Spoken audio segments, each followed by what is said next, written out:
तो दोस्तों, QR code से पेमेंट करना सबसे सुरक्षित माना जाता है, क्योंकि क्यूआर कोड जो होता है वो आपके अपने दुकान की आइडेंटिटी होती है। आप अपने दुकान के बाहर अपना क्यूआर कोड लगाते हो। आपके ग्राहक, आपके कस्टमर्स उनके मोबाइल के जरिए क्यूआर कोड स्कैन करते हैं। फिर ग्राहकों को उनके मोबाइल पे आपका नाम दिखता है। फिर वो पेमेंट करते हैं। आपको दिखाते हैं कि पेमेंट सक्सेसफुल हुआ है और ग्राहक निकल जाते हैं। ये ऐसा रेगुलर प्रोसीजर है। ये बहुत आसान लगता है दुकान मालिकों के लिए भी और साथ ही साथ उनके ग्राहकों के लिए भी। लेकिन यही क्यूआर कोड जो है, इससे अगर आप पेमेंट ले रहे हो तो आपको सुरक्षा बरतनी बहुत जरूरी है। मैं इसलिए बोल रहा हूं क्योंकि महाराष्ट्र के ठाणे शहर में एक फ्रॉड पकड़ा गया है। ये 33 साल का युवक जो है वो लोगों को ठगता था। वो क्या करता था एग्जैक्टली? आपके दुकान के क्यूआर कोड के साथ वो छेड़खानी करता था और आपको ठगता था, आपके साथ फ्रॉड करता था और भाग निकलता था। तो वो एग्जैक्टली क्या करता था, करते हैं हम उस बारे में डिटेल में बातचीत।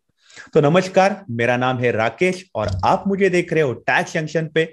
मैं आपको रिक्वेस्ट करूंगा कि आप मेरे चैनल को जरूर सब्सक्राइब करिएगा, क्योंकि यहाँ पे मैं सिर्फ और सिर्फ इंपॉर्टेंट अपडेट्स ही देते रहता हूँ। करते हैं हम बात उस युवक के बारे में जो फ्रॉड किया करता था। ये युवक एग्जैक्टली क्या करता था? ये युवक ज्वेलरों के या फिर होटल मालिकों के दुकानों में जाता था, होटल्स में जाता था या फिर ज्वेलर्स के दुकानों में जाता था। एग्जैक्टली क्या करता था? पेमेंट करने का जब टाइम आता था, तब इसके अकाउंट में तो पैसे नहीं रहते थे, लेकिन मान लो कि इसको 1 लाख रुपए का पेमेंट करना है, तो ये क्या करता था? वो ज्वेलर का क्यूआर कोड स्कैन करता था। But obviously QR code scan करके 1 लाख रुपया डालेगा, इसके अकाउंट में तो पैसे नहीं है, तो इसको क्या मिलने वाला है? Failure notice. इसको फेल्योर नोटिस मिलता था, वो अपने पास रखता था। फिर ये क्या करता था? उसी मोमेंट पे अपने मोबाइल से अपने ही किसी अकाउंट में 1 रुपया ट्रांसफर करता था। अब इसको क्या हुआ? 1 रुपया ट्रांसफर करके इसको क्या मिलता था? सक्सेसफुल ट्रांजेक्शन का नोटिस। फिर पहले ट्रांजैक्शन जो हुआ था, जो ज्वेलर के दुकान को स्कैन किया था, उसमें उसको फेल्योर नोटिस आया था और खुद के किसी अकाउंट में 1 रुपया ट्रांसफर करके इसको सक्सेसफुल का नोटिस आया था। पहले ट्रांजैक्शन में उसको ज्वेलर का नाम भी उसके ट्रांजैक्शन में दिख गया था। फिर वो क्या करता था? ये दोनों स्क्रीनशॉट को एक मोबाइल एप्लीकेशन के जरिए मिला देता था।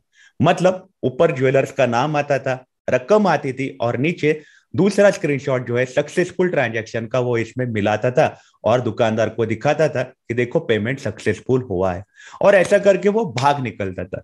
जैसे वो भाग निकलता था, दुकानदार जो है वो बाद में हिसाब करने बैठेंगे तब उनको समझ में आता था कि अपने साथ फ्रॉड हुआ है, लेकिन तब तक ये निकल जाता था। तो ऐसे ये दुकान मालिकों को ठगा करता था।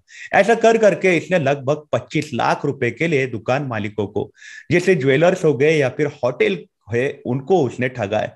लगभग देश के अलग अलग राज्यों में इसने लोगों को ठगा है, जिसमें आते महाराष्ट्र, गुजरात, मध्य प्रदेश, कर्नाटका, छत्तीसगढ़, दिल्ली और राजस्थान। अलग अलग राज्यों में इसने लोगों को ठगा हुआ नजर आया। इसने लगभग 32 होटल मालिकों को और 14 ज्वेलर्स को इसने इस तरीके से ठगा हुआ सामने आया। अब ये पकड़ा कैसे गया? जब ठाणे के वर्तक नगर पुलिस स्टेशन में एक कंप्लेंट दाखिल हुई, तब इसको पकड़ा गया। लगभग 97,330 रुपए का इसने वहां पे चूना लगाया हुआ सामने आया। फिर बाद में इनको पता चला कि ऐसा ही similar fraud Shivaji Nagar police station जो मुंबई का है, वहां पे भी रजिस्टर हुआ है और एनएम मार्ग पुलिस स्टेशन में भी रजिस्टर हुआ है।